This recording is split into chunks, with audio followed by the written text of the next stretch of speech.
probably maybe 3 weeks ago, a friend of mine and I was going to tell him about me switching out of the career that I'm in, going back to a former career. And as I said in some of my earlier videos, I'm currently, and I'm going to put this up on probably 3 of my channels. I'm currently working in the financial industry. I've worked in the financial industries within my, I'm 43, I've been working since I was 18 years old, actually 17. I worked in high school for the city of Tempe. And I've been working for well over 20 years, obviously. And of those 20 years, I have worked for 3 different financial institutions. Of those, 2 of them I could say nothing bad about. But I learned a lot about the financial industry. And right now, let me back up. Let me digress a little bit. I went out about 3 weeks ago with a friend of mine for lunch, and our dinner after I got off work came by, and I forgot where we went. I think we went to Sweet Tomatoes. And we sat there and talked, and I think this was when this conversation happened, or either I can't remember when he told me. I believe that's when the conversation happened. We've had a couple in the last few days. And he had told me that he was downtown Phoenix, and he said all of a sudden, and I think, it must have been 2 weeks, maybe 2 weeks ago, he was in downtown Phoenix, and he was coming home one night from somewhere hanging out with a friend. And all of a sudden, he sees this massive crowd of people just walking downtown Phoenix. So he likes action, not bad action, but just, oh, is there a concert? Is there something going on? Because there's parks and all sorts of stuff to do downtown now. And so he's like, well, let me go and see, what's going on. So he parks his car and he gets out and he walks across the street. Well, as he's walking to catch up with the crowd to find out what they're doing, a group of Phoenix Police Department begun coming towards him. And he's like, oh, crap, what is this? So he decided they walked past him, but he still wanted to find out what's going on with the crowd. It was a curiosity. And I told you, I'm a big one on nothing just happens. This conversation between me and him it just didn't happen. He also is someone who's in the financial district and in the financial industry here in Arizona. We actually worked for the same brokerage firm. We used to work for a brokerage firm. Years ago, he was laid off prior, and I was never laid off. I actually resigned later on. I just wanted something different to do. And I wanted to move closer to where the house I had. All right, sorry for the interruption. And I'm gonna have to break it again too. Maintenance guy's finally coming to fix some stuff for me. Anyway, what had happened was he ended up in an Occupy Wall Street protest happening in downtown Phoenix. I was like, at the time, I didn't know anything about it. I think this was about 3 weeks ago. At the time, I didn't know what Occupy Wall Street was. What the hell is this? And some people look at me like I have one eye because you're like, well, hell, it's been in the news, whatever. I don't watch mainstream news. First of all, don't like it. A lot of mainstream news is biased and really for ratings. It's politically driven. It's financially driven. And I don't think that we truly are getting all the truth. What I normally do is read the paper. And even the paper, I don't trust everything I read in it. Most of the time, what I have realized about newspapers is that you also have to understand some of the background of newspapers. So our newspaper here is the Arizona Republic, which stands for Republican. I am neither Republican nor am I any longer Democrat. I used to be a Democrat. I am independent. When I registered independent this go around about 4 years ago. And the reason I registered that way is because I really don't like the right or the left. And I find some people I like on the right, some people I like on the left, but I really have a different view. And I'm going to be honest. I really believe that that's more of what Occupy Wall Street is about, and we're going to get to that in a minute. I've been looking at YouTube videos on the Occupy Wall Street, and Dr. Cornel West, who is a very famous in black history for most African Americans, he was being interviewed by CNN, and the question that the CNN interviewer asked him was that there is no set leader for this movement. And that is disconcerting, so to speak, to a lot of people, is because there is no set leader for this movement of Occupy Wall Street. And people really want to know what Occupy Wall Street is about because we can't wrap our heads around it.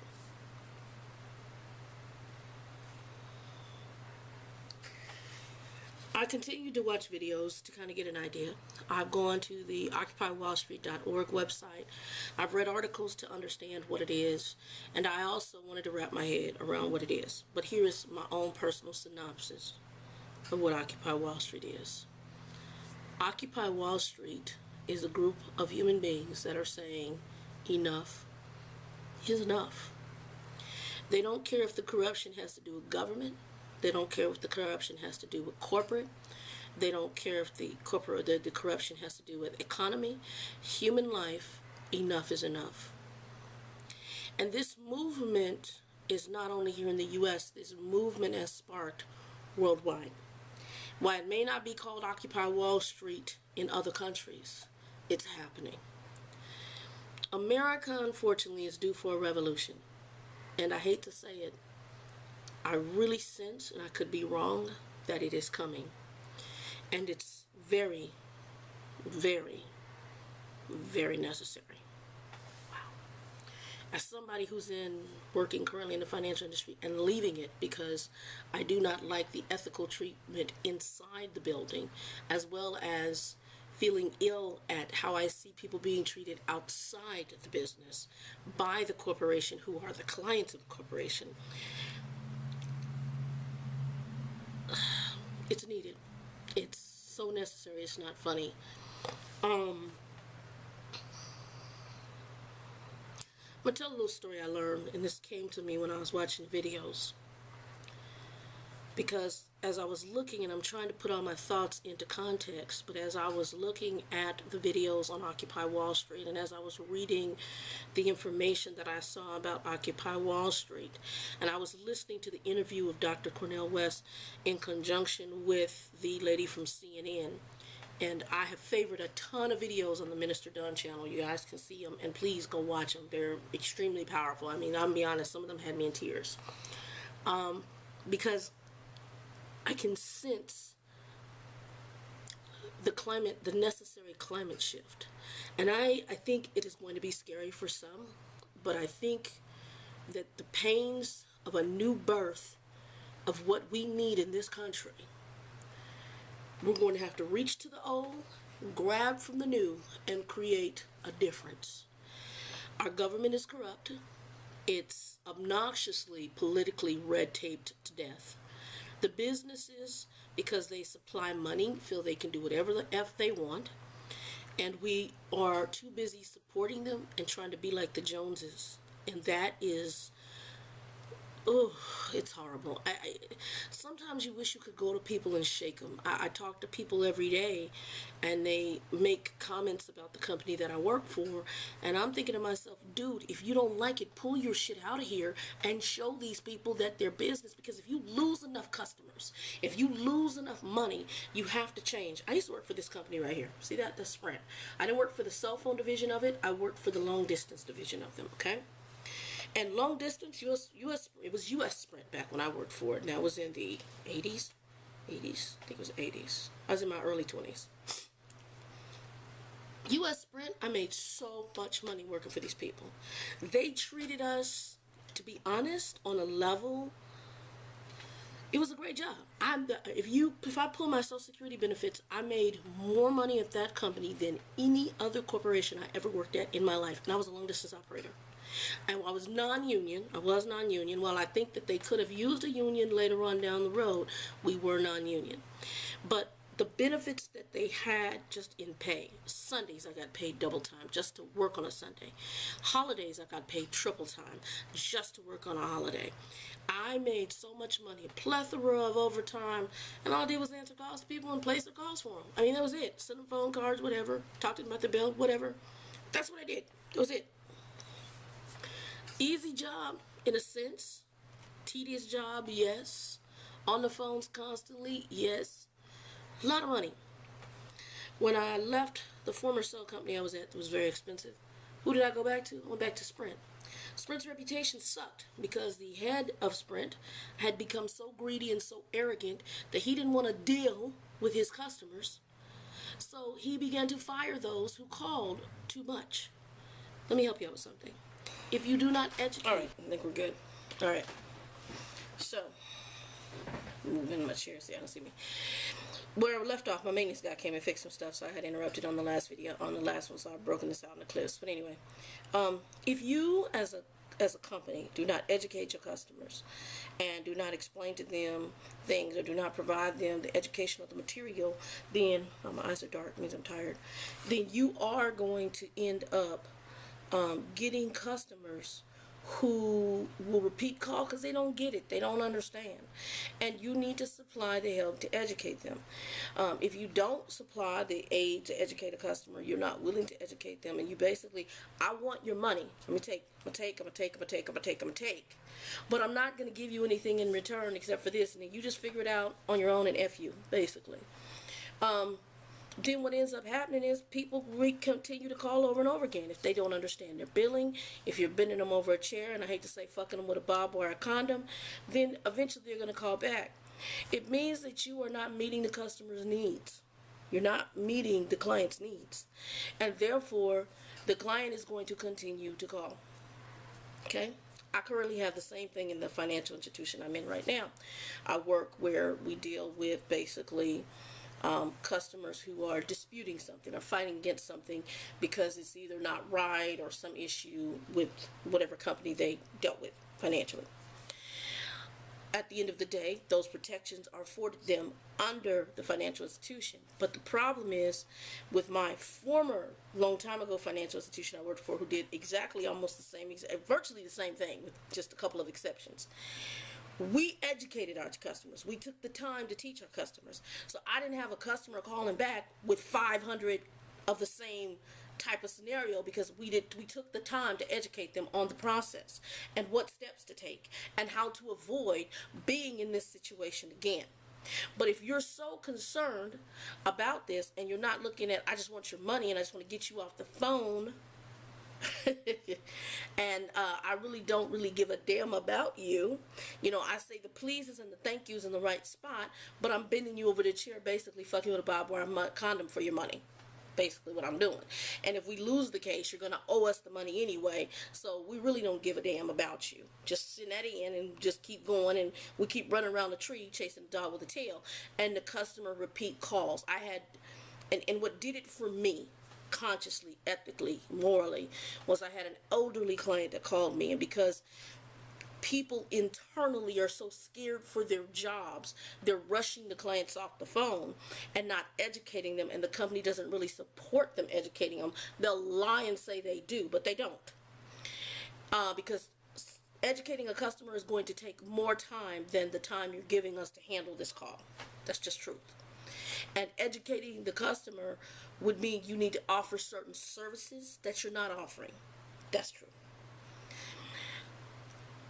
The lady called me back and she's like, I'm sorry to call more than once. Little old lady. You know, this lady had to be 70, 80 years old maybe.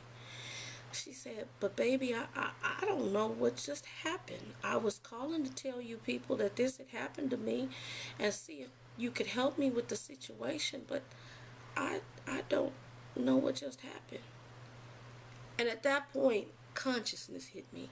I can't do this. This is not right, because I come from a financial institution that had a much more ethical base than what I'm seeing here.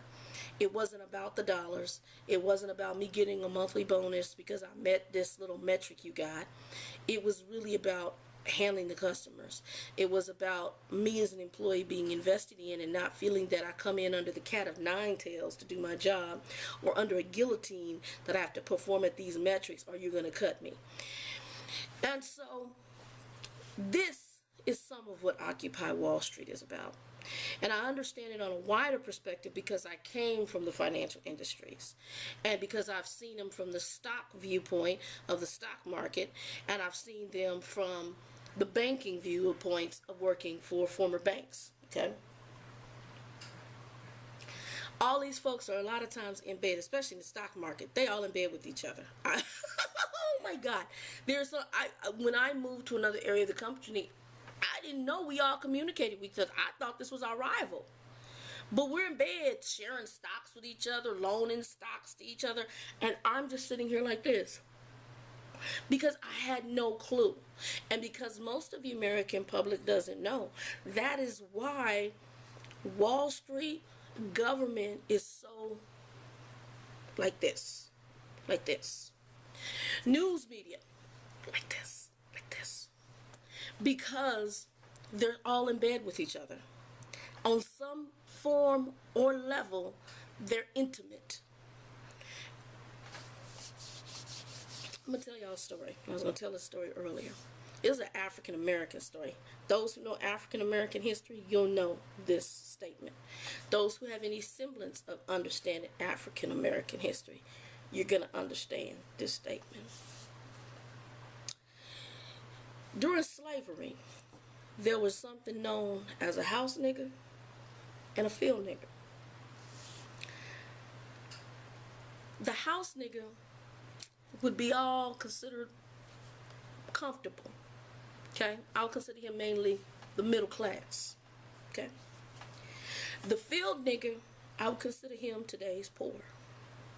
Y'all see where I'm going with this in a little bit. In that day, the house nigger, he was close to the master, or the boss, the corporation, the government, whatever your job may be.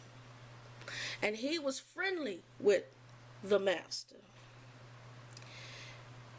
He was so friendly that the master could tell him the sky is purple. And he said, yes, boss, the sky is purple. He was so friendly with the master that he would whoop up on, if required, the field nigger. Okay? Yes, boss, the field nigger is out of line. And he was a house nigger.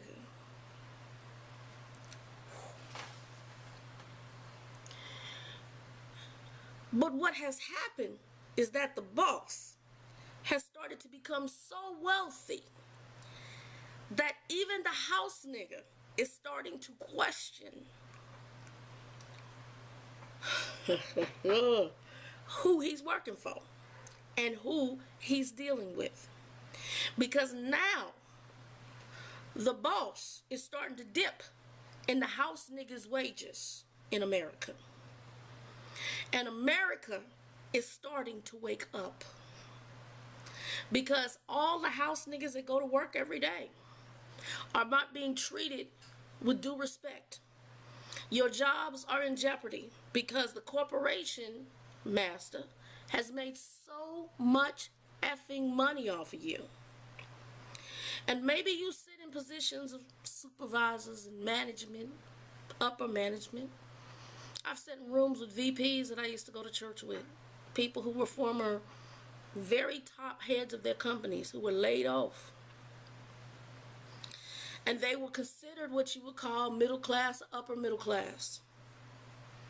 And now, based on a present new economy, new taxation and new rules and new government, and the greed of the upper portion of the Wall Street elite, it has permeated Wall Street. It has permeated big business.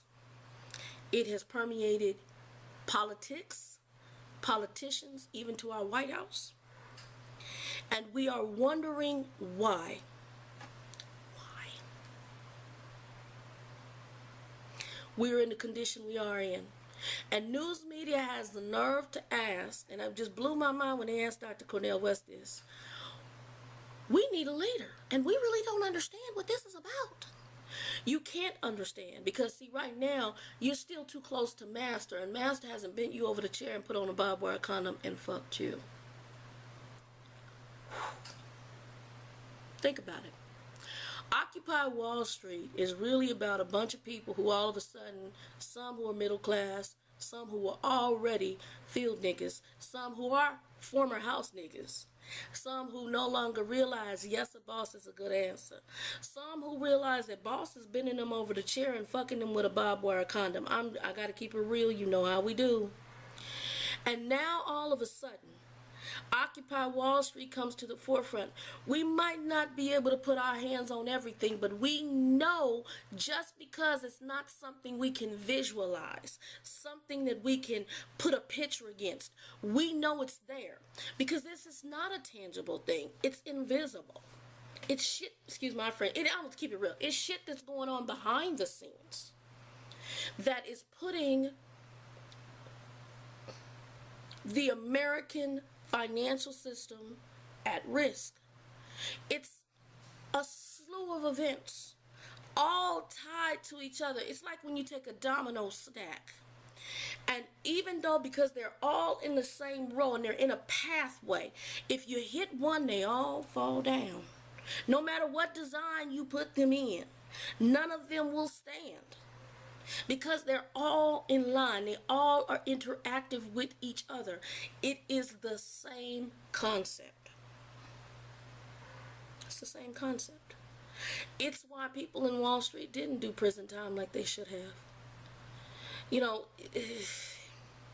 we got politicians that should be in prison right now for the condition and the predicament that we are in. And what is Occupy Wall Street? Occupy Wall Street is a house nigga who just woke up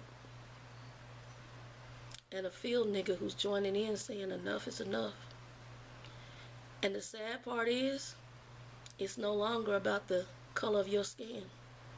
It's about the economics in your wallet.